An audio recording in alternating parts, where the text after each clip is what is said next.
Laughter erupted like a stand-up show, but there was nothing funny about it. In the middle of Magnus Cor's factory, where a $20 million production line had been dead for 3 weeks, CEO Richard Hale had just returned. His voice cut through the room with smug disdain. "Miss Mechanic, care to give it a shot? Maybe some good old rural luck will outdo the Harvard PhDs." Harsh LED lights bounced off the cold steel floor. There stood Imani Brooks, alone, holding an old, worn-out bag. She didn't respond, just pressed her lips together and looked up at the crowd who now had their phones out, recording her like a lunch break circus act. Comment 1 if this opening punched you in the gut and made you wonder what Imani would do next. Magnus Corp, one of the leading robotic automation manufacturers, was facing the loss of 6 global contracts after their central system suddenly shut down. 3 weeks, 7 senior engineers, 2 German specialists, 1 NASA consultant, and not one of them could crack the error. Inside the plant, the heat neared 104 degrees Fahrenheit. A faint smell of burnt wiring hung in the air. The room looked like a battlefield after a meaningless war. Wires dangling, panels gaping open. And into that chaos walked a nobody, black engineer, just here to help her mother retrieve a forgotten USB drive. Imani Brooks, 24 years old, a black woman with deep-set eyes and a strangely calm gaze. She wore a silver-gray jacket frayed at the shoulders and a pair of old work boots, but every move she made was precise. No excess, no waste. She wasn't even an official employee, just the daughter of Rosa Brooks, a longtime logistics worker. But no one here knew she had just declined a PhD offer from Stanford's School of Engineering. No one knew she'd once dismantled that very machine, bolt by bolt, at the age of 15. But today she said nothing, because today wasn't for explaining. Today was for timing, for knowing exactly when to flip the switch. Richard Hale, silver hair slicked back, custom Italian navy blue suit, laughed out loud and turned to the team live streaming on their phones. "Get this on video. Maybe she'll try fixing it with a hammer instead of a laptop." Imani stayed silent. She recognized their stares. Some were mocking, some nervous, but none dared speak. Dr. Mei Lin, the lead engineer, tilted her head, looked like she wanted to say something, but didn't. Richard went on. "Let me guess. On the farm, you fixed engines with wire and faith, right?" Imani lifted her head, locked eyes with him, and replied in a voice so calm it chilled the room. "If you insist." Imani knelt, placed her bag aside. Her fingers moved across her phone screen, quick, precise, as if checking a message. But she was actually sending the GPS signal to trigger Protocol Omega. She'd been monitoring the malfunction reports via the internal network for 2 weeks. This was the first time she'd stepped on site. Outside the factory, a small device received her signal. Imani tied her braids back, slipped on a thin fabric glove. "Anyone got a screwdriver and a flashlight?" The air froze. Dr. Lin flinched, but then stepped forward and handed her both. "What else do you need?" Imani replied softly. "Immunity from interruption." It wasn't a plea, it was a quiet pull of the safety pin. Imani opened the panel like she was unlocking something she had once built herself. Each module came out with a smooth breath, no wasted motion. She muttered just loud enough for Dr. Lin to hear. "Looks like the current sensor is reading off European specs, but the voltage is American." Dr. Lin's face went pale. 3 weeks. Her entire team had only started suspecting that angle.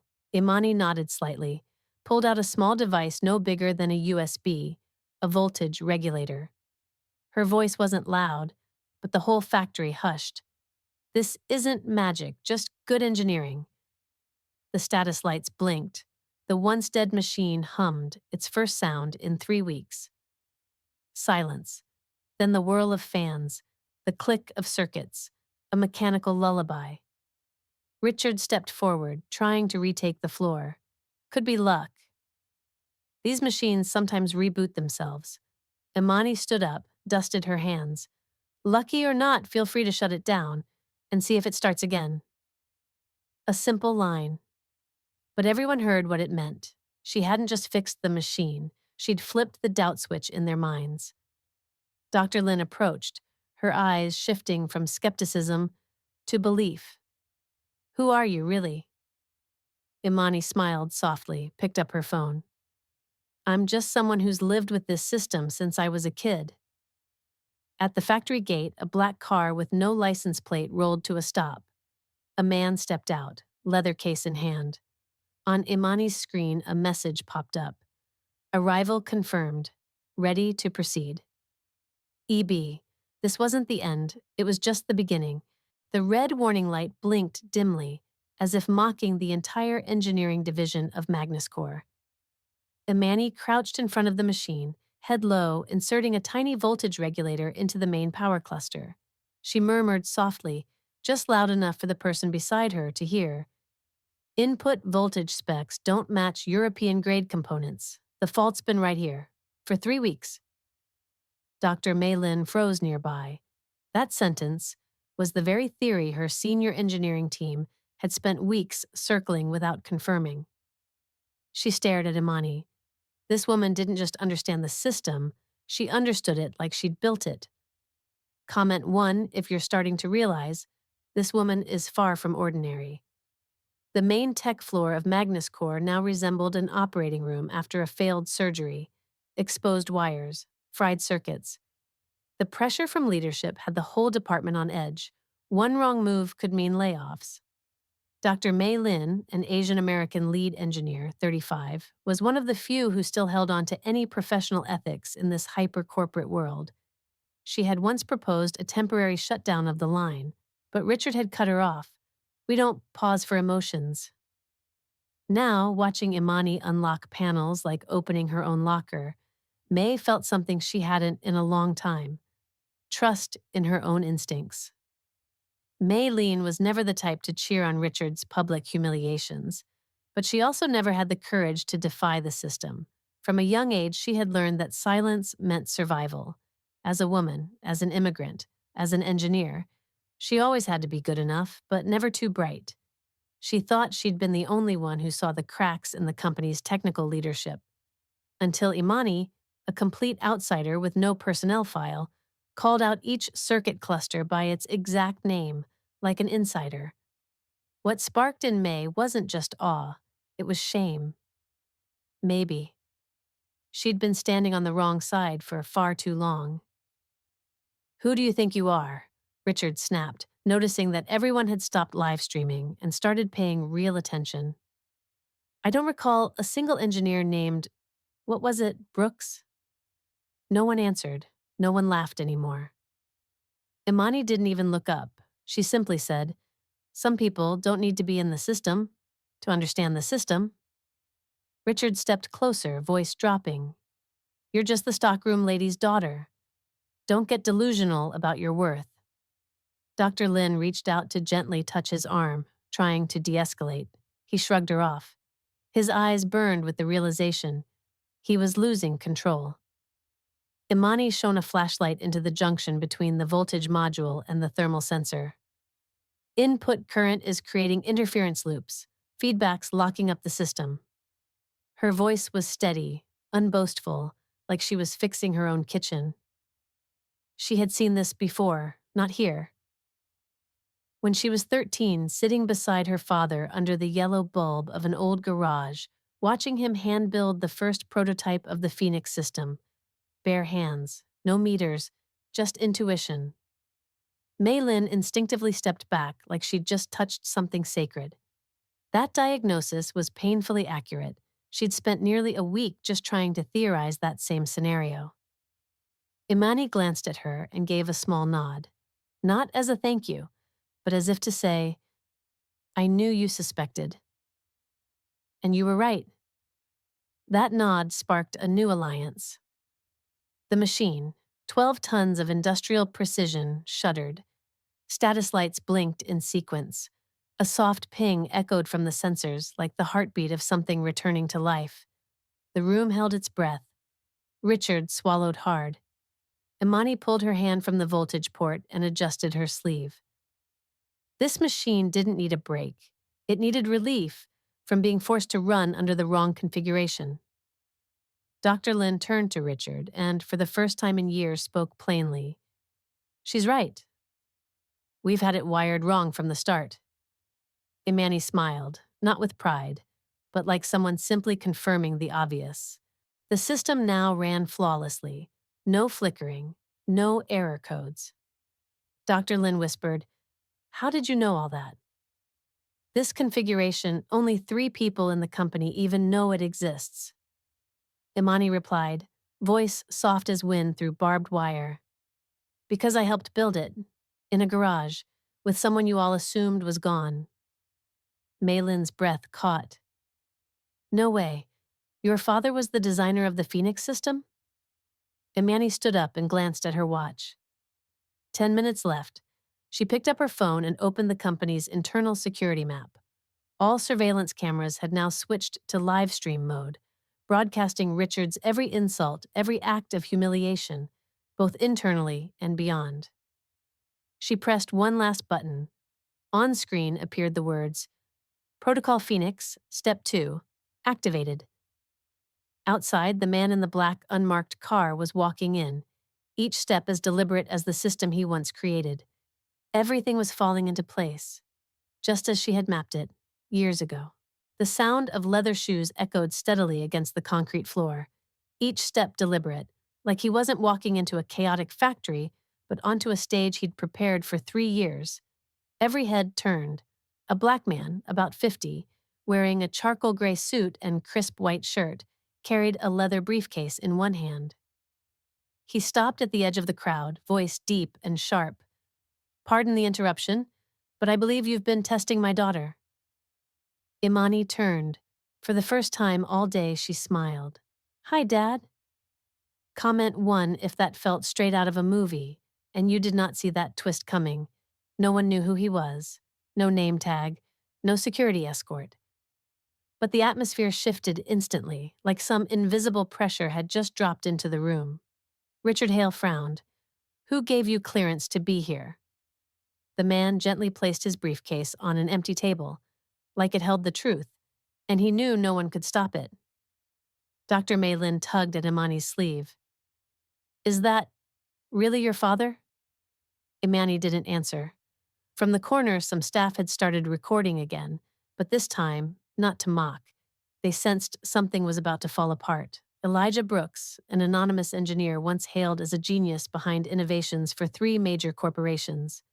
And then he vanished. No scandal, no lawsuit, just silence.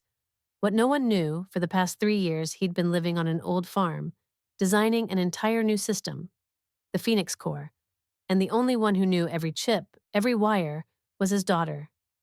The same woman this company had laughed at was the sole heir to the blueprint they stole.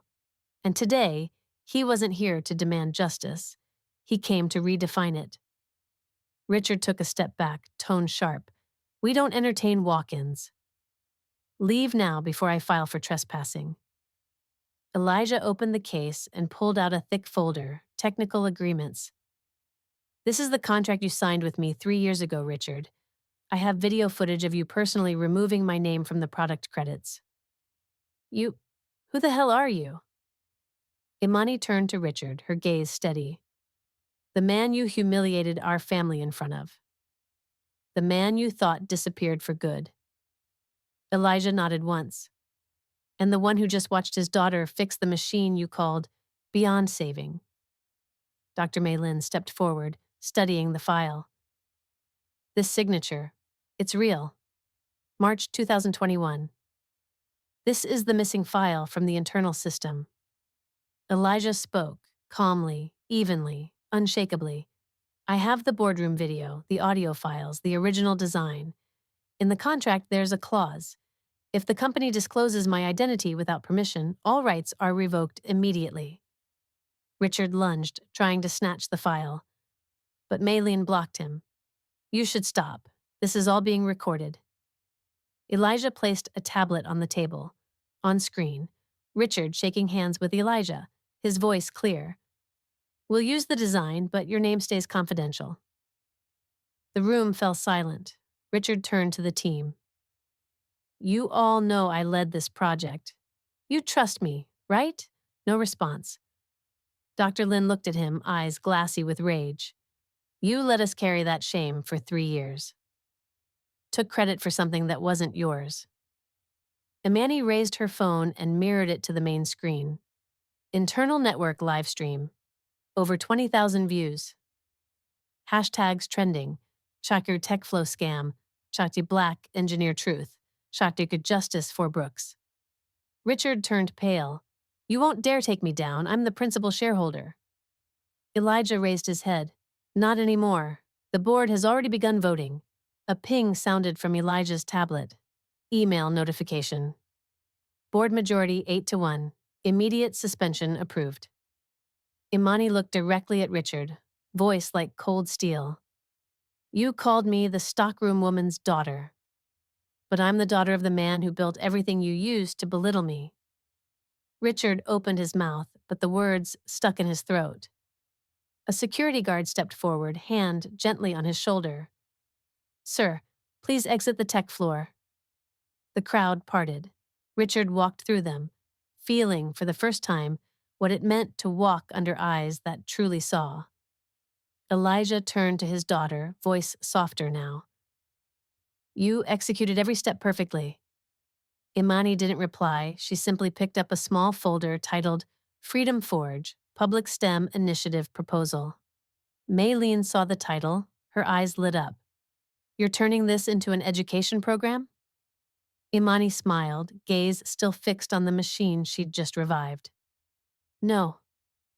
I'm turning it into a system, a place where those once mocked get to rewrite the future.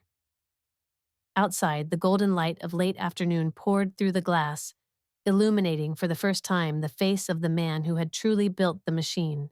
The sound of leather shoes echoed steadily against the concrete floor, each step deliberate, like he wasn't walking into a chaotic factory, but onto a stage he'd prepared for 3 years.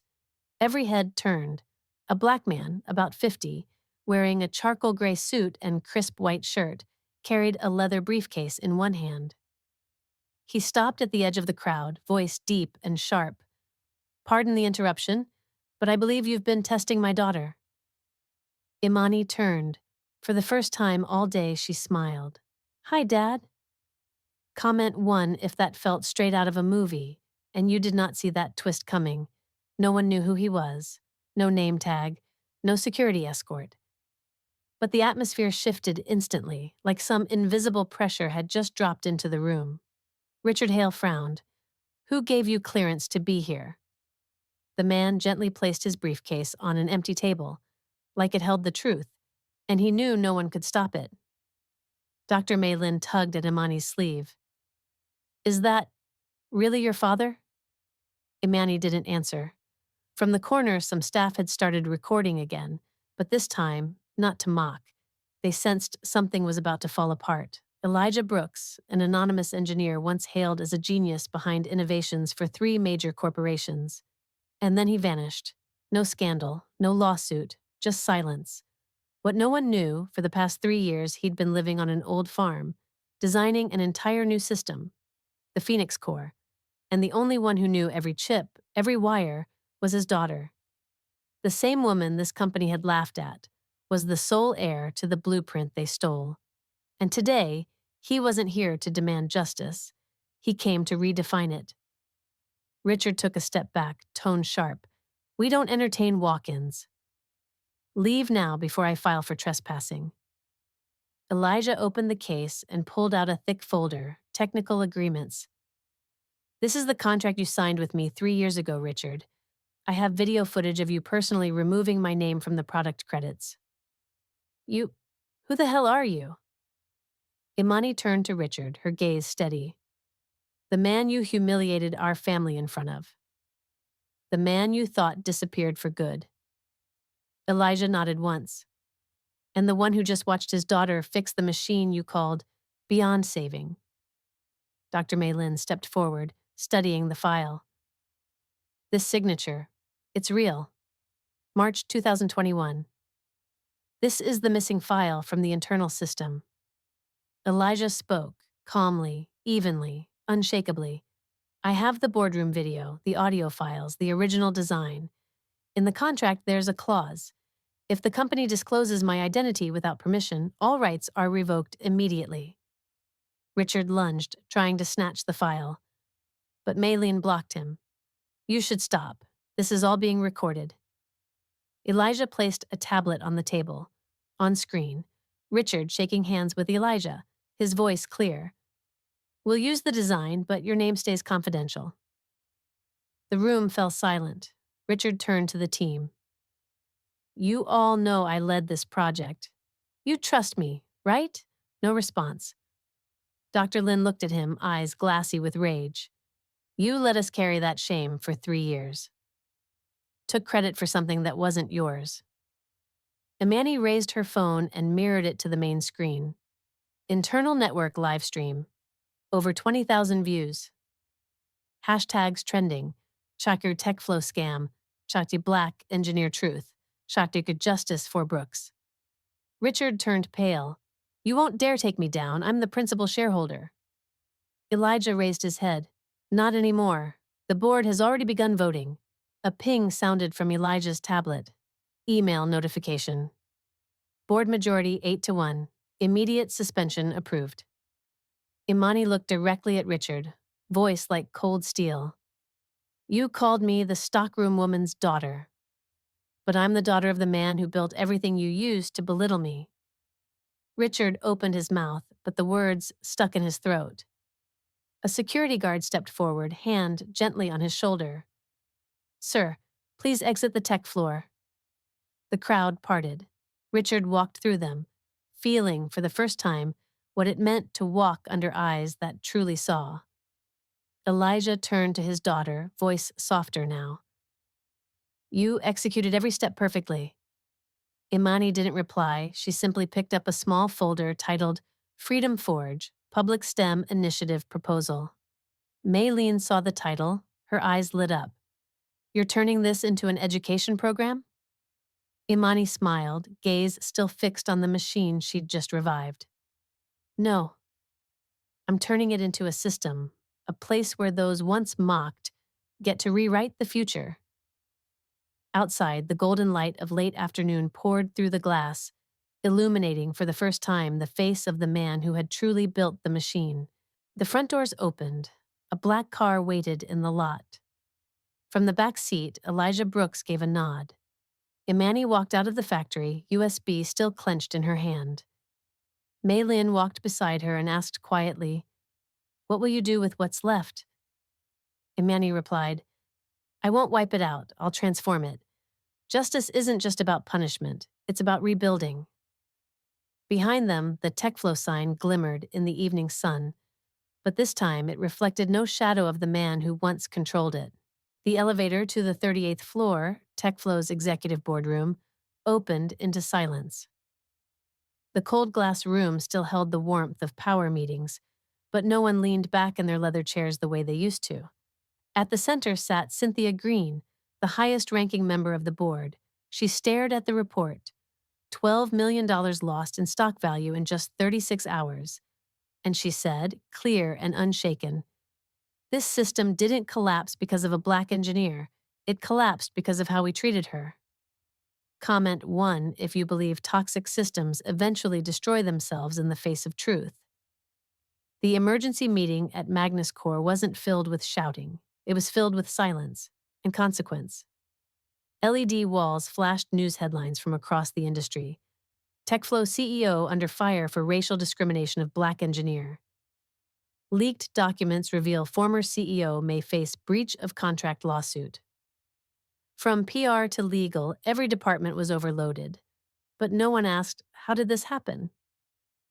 The only questions were, who takes responsibility, and how do we rebuild from the wreckage? Cynthia Green, Black 42, had been a systems engineer before climbing her way into the executive board. Years ago, one of her inventions was dismissed, labeled not market ready despite its brilliance. She didn't quit. She climbed, quietly, one rung at a time. But today, as she watched Richard berating Imani on a screen, her voice cracked. That was me, 20 years ago. but I stayed silent. For the first time, Cynthia didn't vote for stability. She stood up, turned to the internal meeting camera, and declared, "I'm not repeating that mistake again." A faction of the board, led by CFO Harold Blake, pushed to reframe the scandal. "This was a PR misstep," he argued, "not a reflection of our company values." Cynthia countered instantly, "This isn't a misstep. It's a mirror showing exactly the culture we've tried to hide." Harold snapped, "You're pushing us deeper into crisis." Cynthia answered calmly, "The only thing deepening this crisis is pretending we don't have one." At the end of the meeting, Cynthia presented a bold proposal: dissolve Richard's entire leadership structure, publicly collaborate with Elijah and Imani Brooks, establish the Freedom Forge initiative, scholarships and STEM training for youth of color. A board member asked skeptically, "Is this just penance?" Cynthia replied, "No, it's the only way we survive." An internal vote followed. Final result, 6-3 in favor of reform. The old empire was officially on the operating table. Richard packed boxes in his former executive suite. His Rolex scraped the edge of the glass desk, leaving a small but deep scratch, just like the one across his career. His phone buzzed. "I'm not doing interviews. I'm done with the press," he barked. But it wasn't a journalist. It was Elijah Brooks. "I'm only calling to say one thing." "What?" "You weren't taken down by me, or by my daughter. You were taken down by what you thought you controlled. A system built on fear." Elijah hung up. Richard looked around. No one stood beside him, and his name was no longer on the door. 3 days later, Imani was invited to speak at an internal press briefing. She didn't wear a suit, just a charcoal blouse, tied back hair, and eyes that still looked straight through every corporate mask. She said simply, "I don't need anyone's apology. I need everyone to do better, not just for me, but for the ones who are brilliant and unheard." The applause that followed wasn't polite, it was recognition. Backstage, Cynthia placed a hand on Elijah's shoulder. A silent thank you. Imani stepped out of the auditorium, walking past the main lobby, where Richard's name had once been etched in gold. Now the plaque was gone. In its place, a printed sign that read, "Welcome to the Future Division, proposed director, Imani Brooks." She didn't smile, she didn't flinch, she just nodded. A young engineer walked up, brown-skinned, glasses slightly crooked. "Can I apply to your technical team?" Imani turned to him. "You don't apply. You build. And we're building this. Together." 6 months after the TechFlow scandal, the Grand Hall at the National Institute of Technology gleamed with light and hope. Imani Brooks stood center stage beneath a newly unveiled sign, "Freedom Forge Initiative, National Launch Ceremony." She looked down at the audience, teenagers from rural towns, students of color, immigrant families. Every face there held the same fire hers once did. She spoke slowly. "I didn't fix a machine. I fixed the path that so many had been blocked from." Comment 1, if you believe one small act, can ignite a brand new era. The Freedom Forge launch was held in the very building that had rejected Rosa Brooks's scholarship proposal a decade earlier. Now, not only had it been accepted, it was backed by funding from the newly restructured TechFlow. Cynthia Green, now interim CEO, sat front row. Beside her was Elijah Brooks, quiet as always, but his eyes followed his daughter like a spotlight she didn't need, but always had. Behind them, national news cameras broadcast the event live. In the third row sat Malik, 14, son of a maintenance worker. He clutched his admission letter tightly, one of the first 50 students chosen through the pilot program. He turned to his mom and whispered, "Mom, when did Miss Imani start learning engineering?" His mother didn't know, but in that moment, Imani answered him from the stage. "I learned in my family's garage, and from every time someone told me, 'Girls don't fix things.'" Laughter rippled through the hall. But beneath it was the quiet ache of dreams once crushed and now slowly revived. During the press briefing, a reporter asked with a sharp edge, "Do you believe a program rooted in what some might call personal revenge can truly scale nationally?" The room tensed. Imani didn't flinch. She looked him dead in the eye. "I'm not seeking revenge. I'm doing what this system once refused me, building an open gate for the brilliant and the overlooked." Then her eyes lit with purpose. "And if opening doors is too personal, maybe it's time we redefine what the system should be." After the ceremony, Imani led journalists on a tour of the new Brooks Lynn Lab, named after herself and Mei Lin. The lab featured real-world models, mini robots, circuit simulators, all designed for high schoolers to engage hands-on. A shy young girl approached her. "Miss, I don't know anything about machines, but I like how the circuits feel when I touch them." Imani took her hand, gently placed it over a processor chip, and whispered, "Where your hand is today could be where your future begins tomorrow." As the event ended, a representative from Stanford Institute approached. "Miss Brooks," he said, "the faculty would like to offer you a guest lecturer role, an honorary advisor, for our Diversity in STEM initiative." Imani froze. This was the same institution that had rejected her 5 years ago, with the note, "Consider a field more suitable for women." She didn't say yes immediately. She asked, "Will I be allowed to bring students from Freedom Forge as interns?" When the rep nodded, she finally smiled. "Then let me open that door for every student who's ever been locked out." At the tea reception afterward, Cynthia raised her glass to Elijah. "You know, I once thought TechFlow couldn't be rebuilt." Elijah replied, "You don't rebuild it. You hit the fault lines and wire something new." Cynthia laughed softly. Imani made her way across the room, shaking hands with collaborators, not like a victor, but like a builder. Each handshake was a quiet promise. She didn't come to be remembered. She came so others wouldn't be forgotten. Night settled. The lab stood quiet. Imani remained alone, looking out at the lawn where the first cohort of students now played. She opened her laptop and began typing the first report. "Freedom Forge, Week 1, 49 students, 49 reasons to keep going." A message appeared from Cynthia. "We'd like to rename the center from TechFlow Research to Brooks Center." Imani didn't respond right away. She typed one short reply. "Don't name it after me. Call it Next Gate, because I'm just the first one who walked through."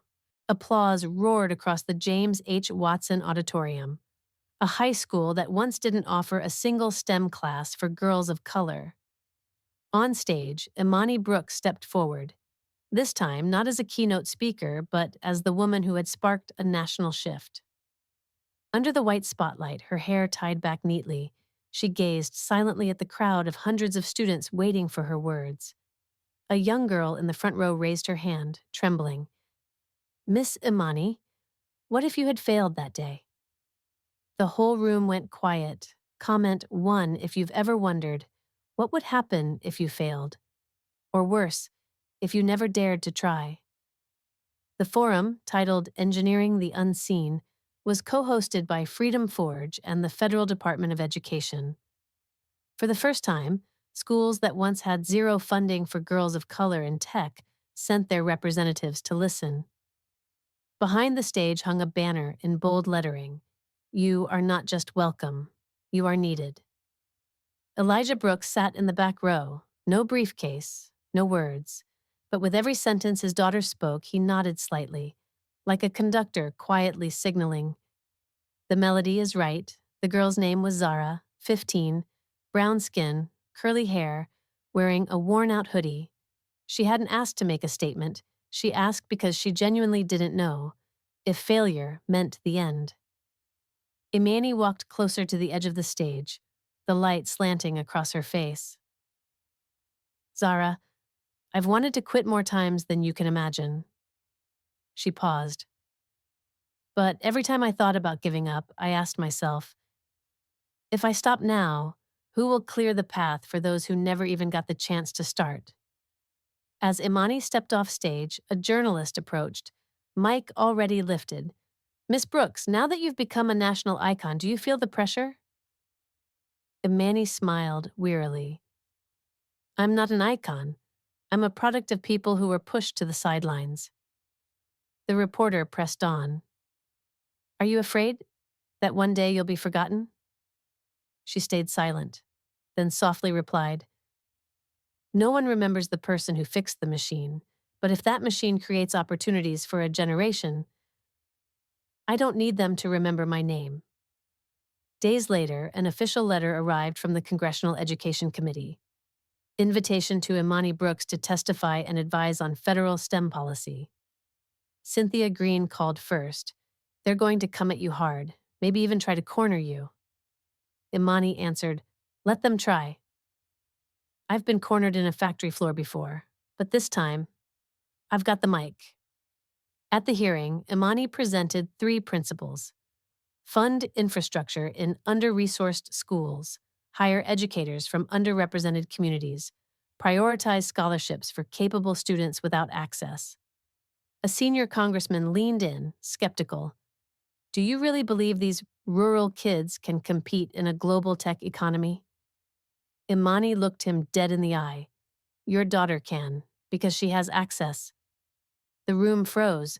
She continued, this isn't about ability, it's about who gets placed in the position to show it. The video of her testimony spread fast. Headline trending, the girl once called farm mechanic is now rewiring national policy. 2 weeks later, Congress passed the National STEM Opportunity Act. Imani declined all political roles. Instead, she returned to the Next Gate Center.